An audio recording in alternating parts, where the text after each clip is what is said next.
ये भी जो बात आपने की कि असासा की भी बहुत गहरी जिम्मेदारी बन रही है जी। क्योंकि देखें ना, ये जो माशरा इस वक्त तश्कील पा गया है, ये तश्कील का भी लफ्ज़ मुझे तो शर्म आ रही है कहते हुए, जिस रुख पर जा रहा है, जो सैलाब एक आया हुआ है, एक बेहयाई का और अल्लाह से दूरी का, तो अगर वालदैन असातिज़ा हम ही जो है उस पर कदगन लगाने वाले नहीं होंगे, बैन लगाने वाले नहीं होंगे, तो हम भी ये सोच लें कि ये देखिए एक तालाब होता है ना, वो अगर गंदा हो जाता है जी।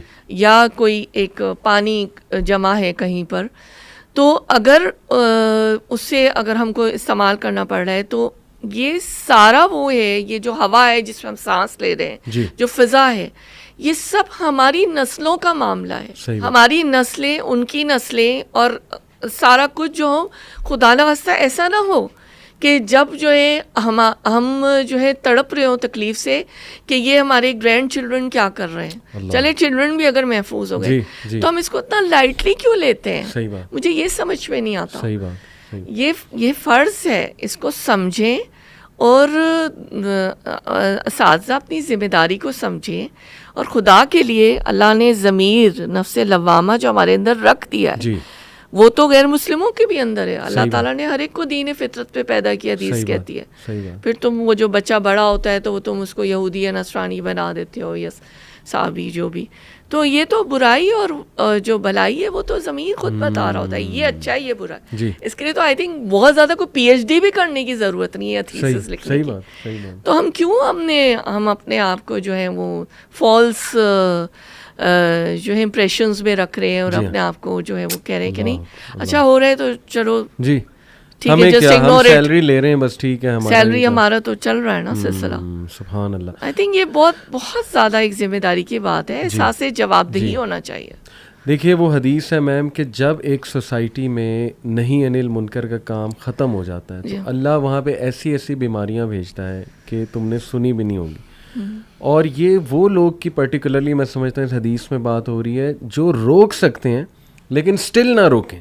हदीस है उसका मफहूम ये है कि तुम्हारी दुआएं अल्लाह नहीं कबूल करेगा। तुम अल्लाह से दुआएं करोगे लेकिन वो दुआएं तुम्हारी कबूल नहीं करेगा क्योंकि तुमने नहीं अनिल मुनकर का हुक्म देना जो है जी वो छोड़ दिया।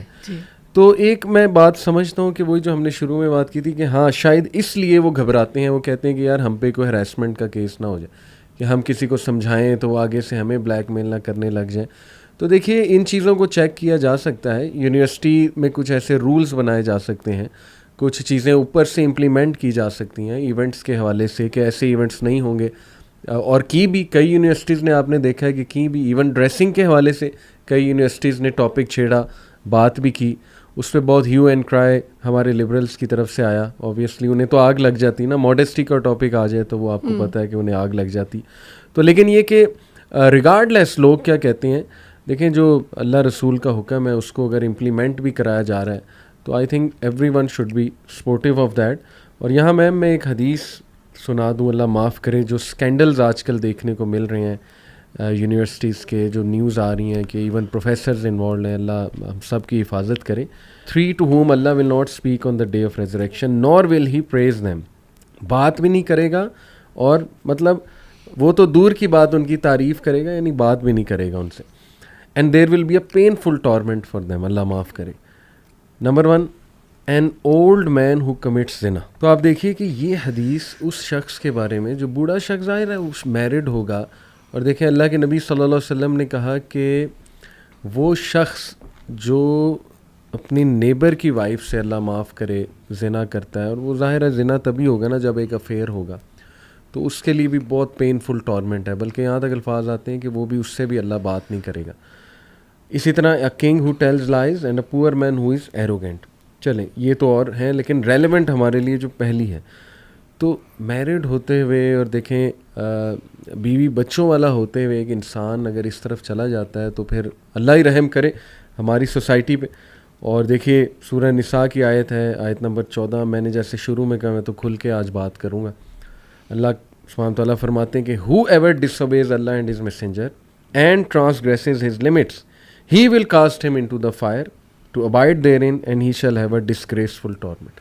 यानी जो भी मुखालफत करेगा अल्लाह रसूल की या उसकी लिमिट्स को ट्रांसग्रेस करेगा तो फिर पार्टी तो नहीं है ना, अल्लाह माफ़ करे, तुमने अल्लाह को वीक समझा हुआ है।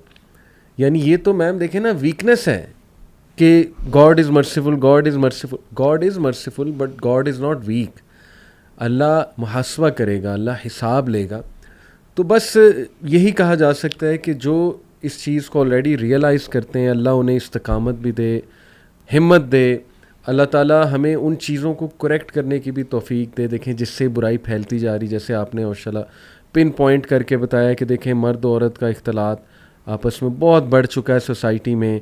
फिर हमारी सोसाइटी वैसे भी हाइपर सेक्शुलाइज कर दी गई, तैयब डाइट हम खा नहीं रहे, वो आपके सामने है। तो इसी तरह थॉट्स हमारे नहीं हैं प्योर, वो पूरी एक इंडस्ट्री, पॉर्न इंडस्ट्री, फिर ये नेटफ्लिक्स, फिर जाहिर है कि वो जो एडल्ट शोज़ आ रहे हैं उसमें डर्टी टॉक और डर्टी जोक्स क्रैक किए जा रहे हैं। तो हर चीज़ यहाँ शुरू से ख़राब कर दी गई है। छोटा बच्चा, बल्कि स्कूल का बच्चा फीमेल टीचर के साथ कैसे डील कर रहा है, वो भी बड़ी हॉरेंडस हॉरिबल स्टोरीज़ हैं। तो ये पीछे से ही जो है ना जी वो बेस हिलाई जा रही है हमारी। तो इन चीज़ों को मैं समझता हूँ बेस को दोबारा से पकड़ लिया जाए, इंशाल्लाह इन पे वर्किंग की जाए, तो मैं समझता हूँ कि हमारे लोगों में बड़ी खैर है।